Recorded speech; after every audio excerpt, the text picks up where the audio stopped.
This is our news, the weekend edition. And on the broadcast tonight, health experts caution residents to remain vigilant about COVID-19 as we're not out of the woods yet. Plus, a consultant in the Ministry of Youth, Sports and Culture provides some explanation on the cancellation of the National Youth Summer Program. And later, graduates of one school get to walk across the stage.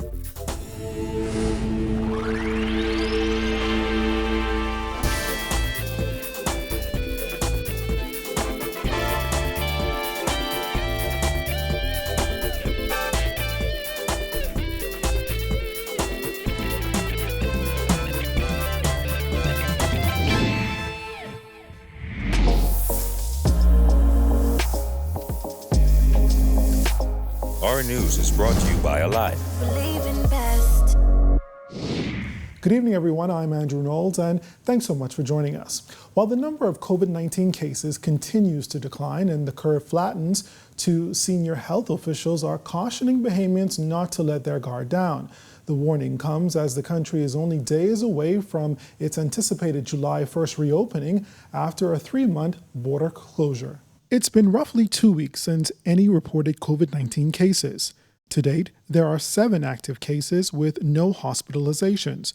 And as the country moves into phase 5 of the reopening, more and more people are letting their guard down. The people, we have definitely let our guard down. What we saw is, especially as we first started opening up and we had some of the phases going on, you saw people who were very vigilant about making sure they hand washed, making sure they social distance. They paid attention to how far they were away in a line from someone else.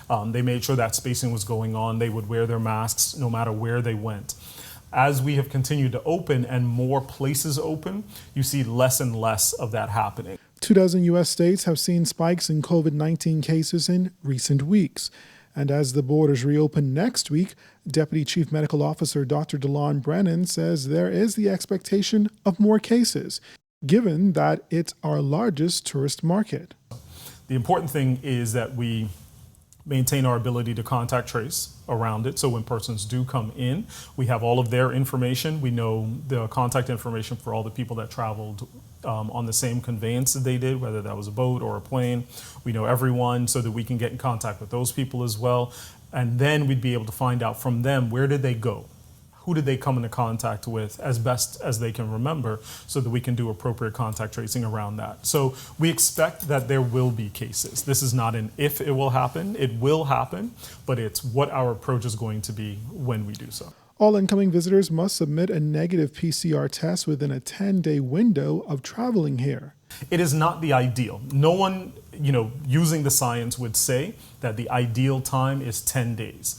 But it allows us to balance, testing and allowing people access to testing and getting their results in time to be able to make reservations and then come to the Bahamas without suppressing those issues. There is no magic bullet to ensure that all of the returning persons, visiting persons, do not have COVID. There's no way to do it.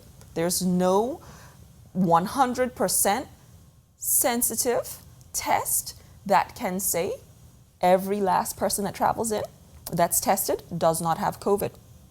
So what can you do then?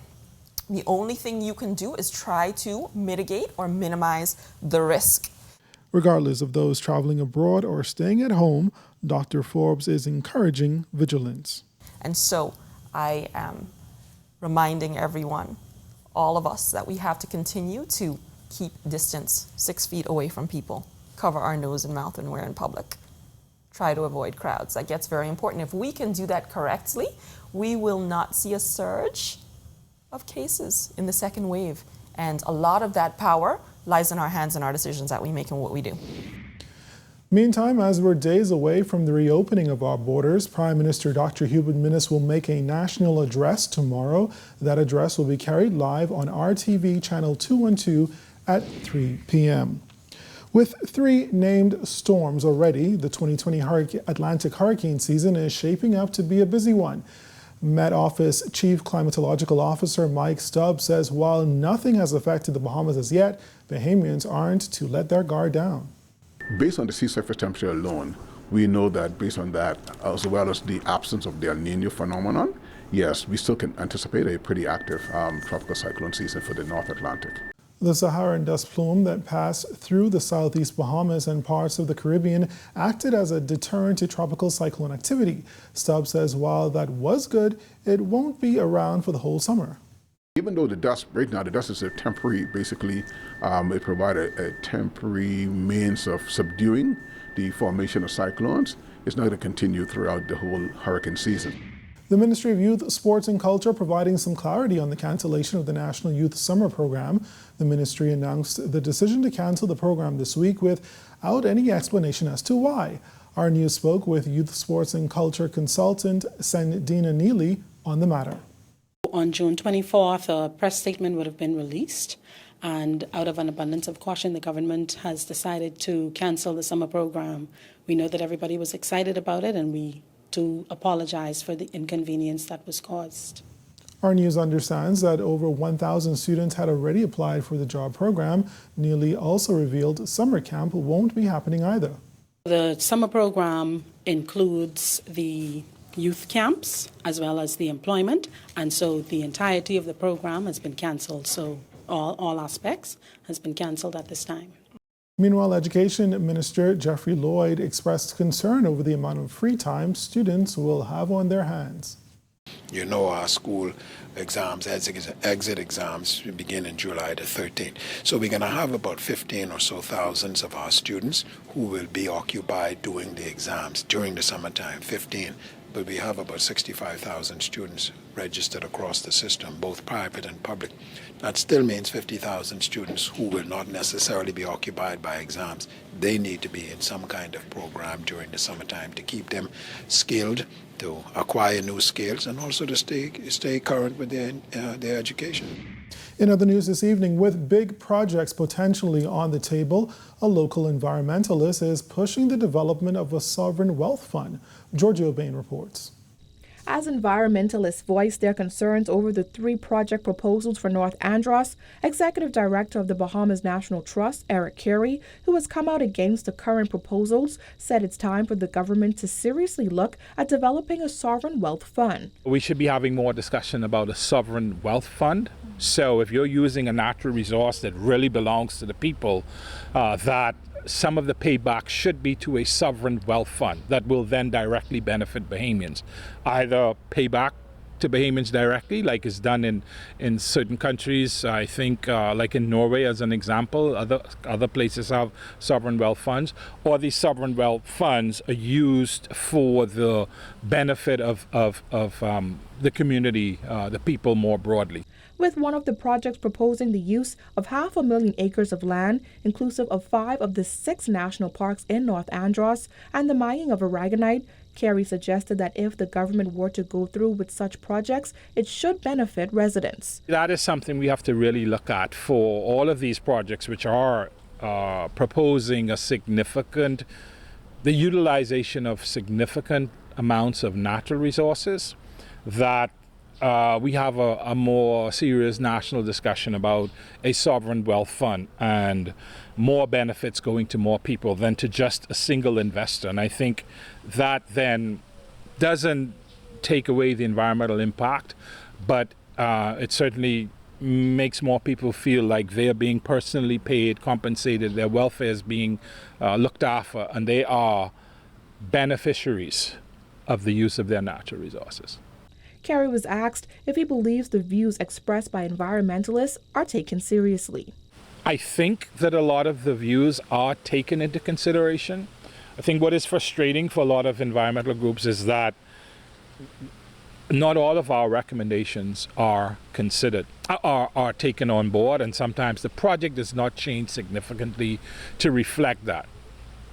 Some you win, some you lose. You just hope that for the country's sake that you win, the environmental groups, that we win more environmental battles than we lose.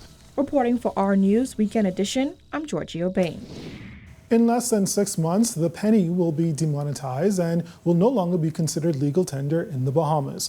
The issue was discussed in the Senate during the budget debate after opposition senators moved a resolution to discuss the 1 cent coin and its elimination. this business of the abolition of the penny and depending on the electronic transfers for your payments are all mixed up in one. And I'm saying that we ought to make sure that the average man has access to all of these things, and the surest way for that is cash. The Central Bank of the Bahamas announced that by the end of the year, pennies would no longer be accepted at the register. By June of 2021, banks will no longer cash in pennies. They also announced cash payments will be rounded off to the nearest 5 cents. PLP Senator Fred Mitchell says he believes the process will not go as smoothly as officials expect. This is inviting mischief. This is inviting mischief. And I would urge people, because I think this is going to be inflationary. Well, still ahead tonight, more than 60 law enforcement officers graduate from a special tactical defense course. Plus, find out how you can protect yourself against cybercrime. Those stories and more coming up.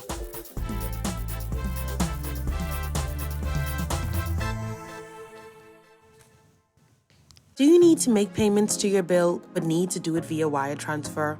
Well, it's simple to do with Rath.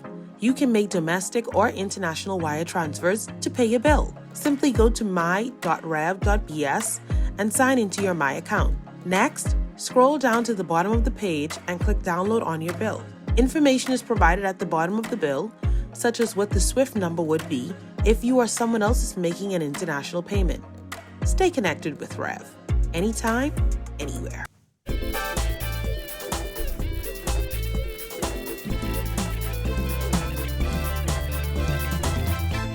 Next tonight, the Royal Bahamas Police Force, along with the Department of Immigration and Customs, graduated 68 officers in a tactical policing and defense drivers course. Police Commissioner Paul Roll said one of the main objectives of the tactical training is to study combat theory. He advised officers to be mindful of their limitations in the use of force. I need you to always be mindful of your limitations in the use of force. We serve an ever-aware and watching public that expects us to perform to protect them and not to abuse our powers in dealing with them. Customs Controller Dr. Janine Moss said this type of training is imperative as custom officers move more from revenue collection to border security. No more or more and more you would note that we are not just collecting revenue at the airports, but we're all in the bushes and up in the containers and in your house looking for goods, and a lot of times the officers are exposed to situations where they could be mortally wounded. Okay, so the tactical training is definitely required and essential for us to perform our daily duties. Of the graduates, 56 are police officers, 6 are customs officers, and 6 are from the Immigration Department. Hence, we thought it very fitting when the illustrious commissioner offered to us to make certain that our officers are there. We thank him very much for the opportunity, and we look forward to the same opportunity in the future. Certainly, this is a grand day for us in the Brotherhood of Law Enforcement. I look forward to the very same privileges in the future with the police department. Minister of Social Services Frankie Campbell says the protection of children remains a priority. Officials continue to offer parenting classes to prevent abuse cases. The Ministry of Social Services does not support in any way, form, or fashion. As a matter of fact, we condemn any child abuse. We know that these are tough times, and we invite parents or guardians to seek assistance. The Department of Social Services offers assistance, and in collaboration with the Ministry of Health, we offer counseling. We have parenting classes, and so seek assistance, but for God's sake, don't take it out on the children. Campbell said his ministry is also working on bringing down the number of domestic violence cases by focusing on empowering women and girls to help them leave toxic relationships. Domestic violence is a no-no. We stand against domestic violence. We're part of CEDAW for the elimination of discrimination and abuse against women and girls, and so definitely our position is the same, and the offer is the same. Our ministry, the department, offers assistance for the perpetrators and the victims. Cyber scams are on the rise, but an IT specialist is giving advice on how to avoid becoming a victim. Jillian Gray has that. As businesses, schoolwork, and other transactions have been pushed to a more digital platform due to the coronavirus pandemic, there has also been an uptick in phishing scams. Cable Bahamas IT security manager Shakira Roll said many scammers are now impersonating legitimate sources of information in order to steal from unsuspecting victims. Stealing your information. So these scammers would like to collect your usernames, your passwords, your credit card information, or try to trick you into installing viruses or malware on your devices. So we're finding that these COVID-19 themed scams are very, very successful because these scammers are taking advantage of our heightened fear and these uncertainty around the COVID-19 pandemic. Roll said personal home networks are not as secure as a workplace network. However, simply thinking before you click may be the answer to avoiding a scam. She suggests not clicking or giving out information to websites or sources that are shady, and that includes via WhatsApp. One that came through WhatsApp proposing from our Ministry of Education, where it asks you to click on this link to provide information to get a laptop. And that was definitely a scam because at that point you were directed to a website where you had to give out your information. And when you do that, if you gave out your information or you feel like you fell victim to a scam, go immediately and change the passwords for the account that you gave out the information to. Rolls suggests contacting your bank if you've given out credit card information to an unsecure website. She added that it is also important to educate your children about cyber scams and warn them of the dangers of accepting messages from people they don't know. Make sure you use strong passwords for all of your accounts. And if two-factor authentication is available, enable it on your various accounts. And what two-factor authentication does is give you a second layer of protection when it's time for you to log into your accounts. This would require that you use your password and one additional item, which may be in the form of your phone. You may get a text message with a verification code. This would slow down the success of the attackers and add another layer of security onto your accounts. Reporting for Our News Weekend, I'm Jillian Gray. When Our News, the weekend edition, comes back from the break, do Bahamians really understand climate change? The details when we return.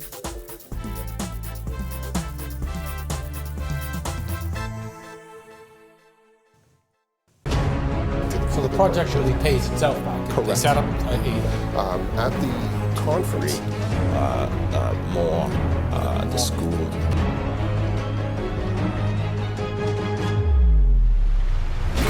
As a journalist, I always have to focus on the facts, and sometimes that means going to investigate for myself. On the Record, Thursdays at 8 p.m. right here on RTV.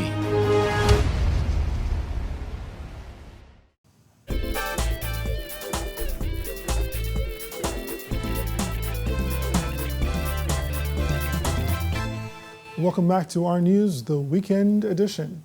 A local climate scientist says research shows that Bahamians are ill-informed when it comes to the topic of climate change.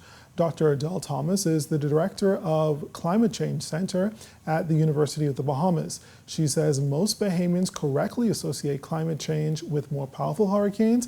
However, there is a lot more to it than that. What people are less aware of are the other impacts of climate change, particularly sea level rise. So there have been recent research that shows that within the next 30 years, the majority of our islands are going to be flooded annually and actually will be underwater if we do nothing about it. And I don't think that most Bahamians know the level of risk that we face from climate change, which is why we don't seem to care much about it. Dr. Thomas says Hurricane Dorian was no doubt an example of the catastrophic impact of climate change. She says the country could face greater challenges in the years to come.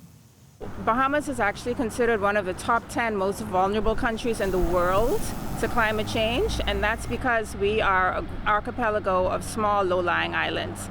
We already flood when it rains. Now when you add sea level rise on top of that, we are going to be inundated with water, which means that large portions of our islands are going to be underwater. So we really need to start paying attention to how we're going to deal with the impacts of climate change that we're already experiencing and that are just going to continue to get worse. Up next, a red carpet graduation for students of New Horizon Academy. So stay with us.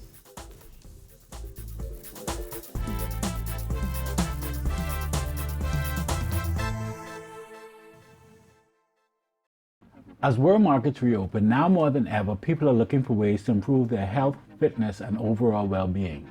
Morning Moves is a daily exercise show hosted by the Bahamas Queen of Fitness, Bowflex Barbie, where viewers get to join and have fun and exciting workouts right from the privacy and comfort of their home. Each episode will also have a health and lifestyle segment to help viewers live healthier, more fulfilling lives. Morning Moves will be previewing on our TV channel 212 starting Monday, June 22nd through Friday, June 26th at 6 a.m. and 9 a.m. and Saturday, June 27th at 8 a.m. and 10 a.m. Be sure to tune in because there's nothing like it on local TV now, and we're giving you the opportunity to be a part of this new and exciting movement. Contact us today at 601-8198 or email mediasales@cablebahamas.com to learn how you can advertise or become a sponsor of the hottest new show in town, Morning Moves with Bowflex Barbie. The perfect way to start your day.